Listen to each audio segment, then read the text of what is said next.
से लोग आयल बा। कम शब्द में अपन उद्गार व्यक्त करी अक्षरा सिंह जी।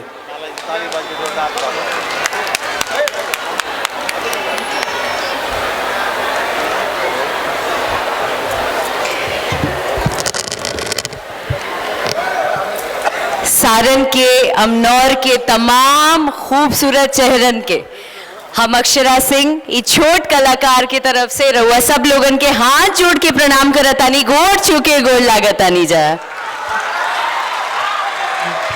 अखिल भारतीय भोजपुरी साहित्य सम्मेलन के अधिवेशन में अमनौर गांव में आके हम तो बहुत भाव विभोर बानी और साथ ही मंच पर उपस्थित तमाम गणमान्य लोगन के जे भी हमरा से बड़ बारन जा, सब केहू के गोड़ छुके चरण स्पर्श बा।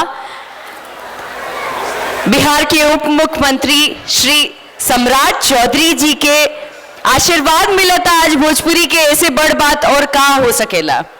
साथ ही पथ निर्माण मंत्री जी श्री नितिन नवीन जी, हमनी के अभिभावक श्री मनोज तिवारी जी, साथ ही कल्पना जी भी यही जा बानी, सब केहू के नमन बा। आज भोजपुरी भाषा बहुत मजबूत बा।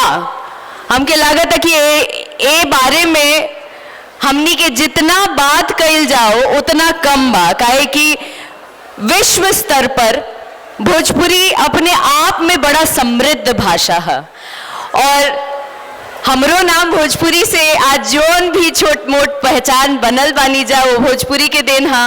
तो हम बहुत बहुत धन्यवाद कइल चाहतनी अपन भोजपुरी के, भोजपुरी भाषा के, भोजपुरी से जुड़ल तमाम लोगन के जोन भी हमरा के सपोर्ट कैले बाड़न जा। साथ ही माननीय हमनी के बीच संजय मयूख जी, जौना के आज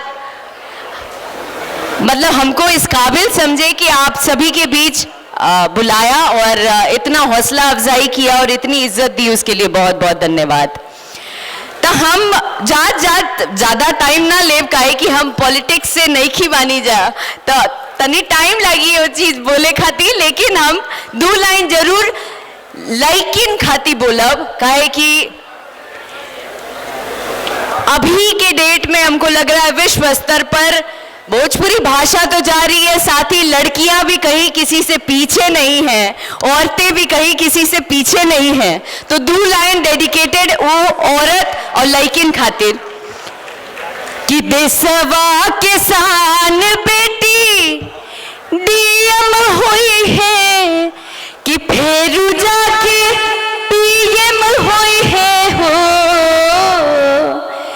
कि देशवा के शान ना ना ना सीएम हुई है, अरे ना ना ना उससे बड़का पीएम हुई है हो। ए ललनी ए ललनी ए ललनी घरवा में लक्ष्मी बड़ी भाग हुई है, सबका से आगे हुई है हो। ए ललनी घरवा में लक्ष्मी बड़ी भाग हुई है, सबका से आगे हुई है हो। जय भोजपुरी, जय सारण, जय बिहार।